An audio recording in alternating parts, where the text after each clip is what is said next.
Hey, what is up? It is me, Seth Perler. And if you have a child, if you're a teacher or a parent and you have a child who has a lot of stress and anxiety and a lot of rigidity and really doesn't like things to be changed and has a lot of sensitivities and is very, very touchy about how things are and about change and things like that, in this video, I'm going to explain one concept that I was talking to a parent about recently that can really help you.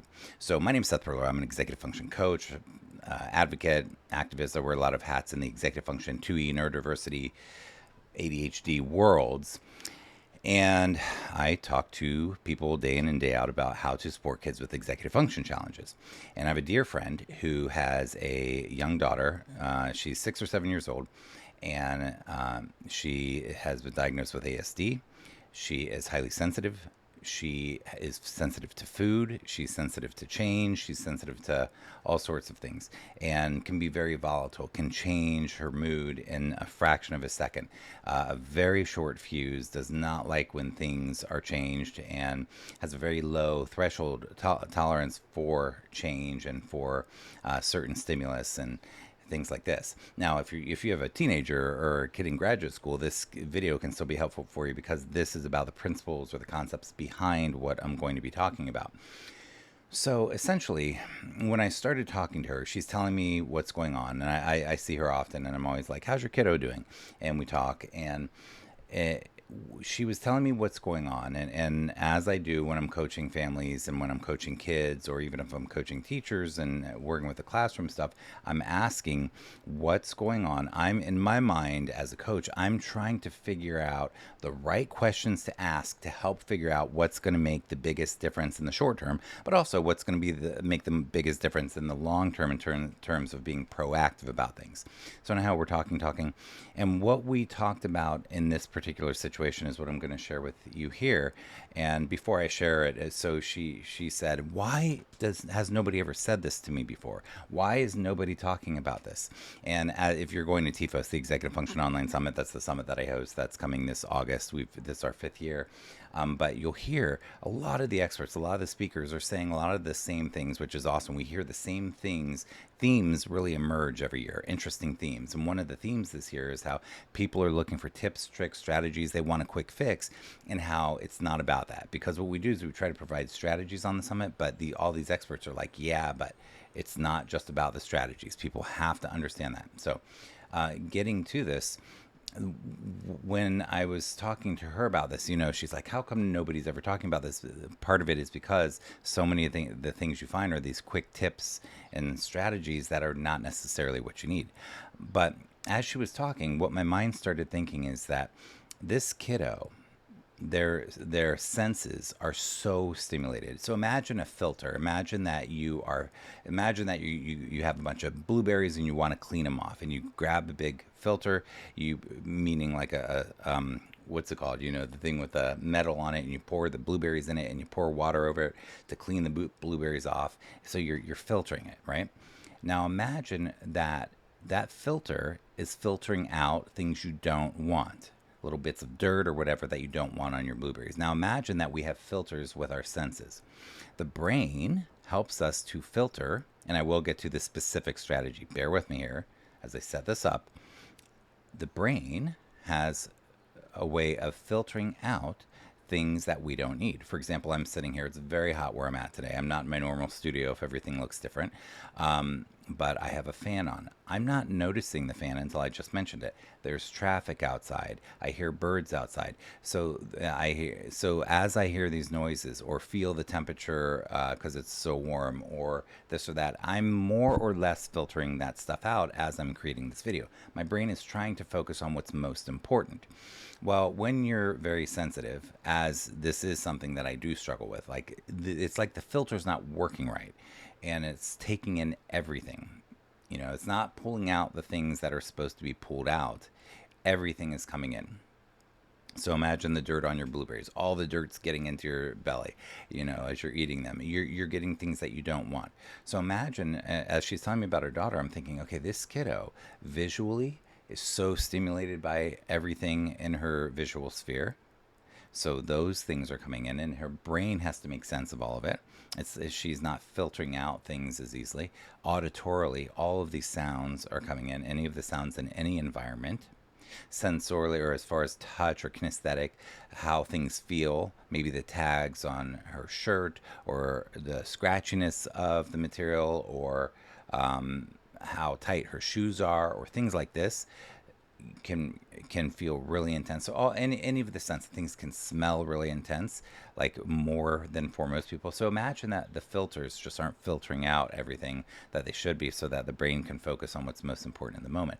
And this kiddo is really struggling with that. So all of this stuff is coming in. So now I'm getting to where I start. So when I am working with people, when I can really work with someone and really go through a process proactively rather than reactively. In other words, when I start working with a child or a family and things have not completely fallen apart, and we're not in an urgency mode where they're failing all their classes and they're having social struggles and emotional struggles and all of these sorts of things, and we are in a place where we can really think through a process of how to start. When I'm able to do that, the way that I want to start with a family is to start with the decluttering, the minimizing, the downsizing.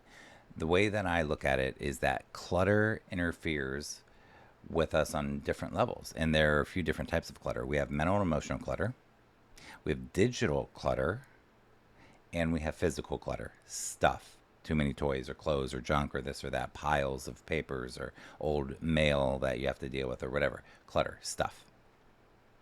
So I'm thinking about this kiddo, and my question is, so that's how I want to start with each family, is to really ask, what is necessary? How do you want to live your life? What do you want life to feel like? What are the important experiences you want in life? To me, the most important thing in life is relationships, good relationships with good people in our lives, building those relationships, time with people, feeling good about ourselves, feeling safe. Those sorts of things are what's most important to me. So what's most important to you? How do you want to experience life? Where do you want to spend your time and your energy and your money? What is important to you? Well, in this case, in thinking about this kiddo, I really was like, what's up with the environment? What does the environment feel like for this kiddo? And it seems like it feels like for this kiddo that the environment seems just overwhelming. It's the noises, the stuff, the clutter, everything. It's too much to even know when she's supposed to put her toys away. Where do you even start? Where do you start for anything? Like, it's just so much. So, what I was speaking with this parent about, and what I want to share with you, what you can do if you so choose, is to really look at where are areas that you can declutter. Now, the specific strategies I'm going to tell you right now, they're twofold. One is what I call a micro project, and the other is what I call an overhaul. And I'm not going to go into depth about this. You can learn more about this on my site or my courses or things like that. But a micro project, imagine this kiddo. If you were to say to them, okay, we need to clean up your toy room or your bedroom or something, the kiddo would be like, or we need to overhaul it, or we need to declutter it, or the kid's going to be like, what are you talking about? Where am I going to start? A micro project takes a big giant project and chunks it down to a very small thing. So we're going to just do a tiny little project, something that somebody can succeed at. So, for example, a micro project might just be to pick up everything on the floor that is a sock and get it into the laundry basket or the sock drawer. That's a micro project. Or it can be, so that's a type of thing. That's what I call a category. So there are categories and areas in my methodology. Then the other thing is an area. So a micro project might be the nightstand drawer, one drawer. Let's say it has three, one drawer. That's a micro project. Just clean one drawer. The top of the nightstand, the top of the dresser. That's a micro project by an area. Okay, just a very, very small area. Just a very small area to really go through and declutter it, get rid of stuff, really get it down to the essentials, reorganize it, restructure it. Okay, so first we have these micro projects by topic or by category or by area. So it could be socks, shoes, books, whatever, or by a place. And then the other thing that you can do, so if you're taking notes, this should be very easy to follow now. Then what I talk about is overhauls. Now, an overhaul would be like spring cleaning. That would be like clean out the garage, or clean the entire bedroom, or overhaul the entire closet, or overhaul the entire dresser, or over. So you can overhaul an area, or you can overhaul a category or a thing. So, like the basement, overhauling the basement would be a area, or overhauling the dresser, or overhauling clothes, for example, would be more of a category. Anyhow, I hope that helps you. When we have more stuff, the way that I look at it is that the brain notices this clutter and doesn't know what to do with it. And it's like we have a drawer in the back of our brain that's just overflowing with clutter. And we can't manage it, but it's a weight. It's heavy. It weighs on us all the time, adults and kids. We are being weighed down psychically, if you will, by these sorts of clutter.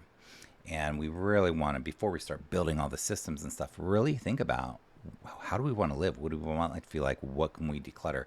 And what happens when we start to declutter, and what I've seen happen with my students over and over, this is what happens. Anxiety starts to fade. It doesn't fix anything. It doesn't just make but it reduces one's anxiety, because now in their environment they can navigate it in a way that is so much more manageable. The more stuff we have, the more stuff we have to manage. So get it down to a manageable amount of stuff. If you like what I'm doing, my name is Seth Perler. SethPerler.com, SethPerler. You can subscribe for free updates and freebies there. And I have a summit at ExecutiveFunctionSummit.com, which will be starting soon this year. I've done almost all the recordings of the experts. Fantastic. Families, teachers love it. I hope to see you there. And that's all I got. If you like what I'm doing, share it. Oh, comment below.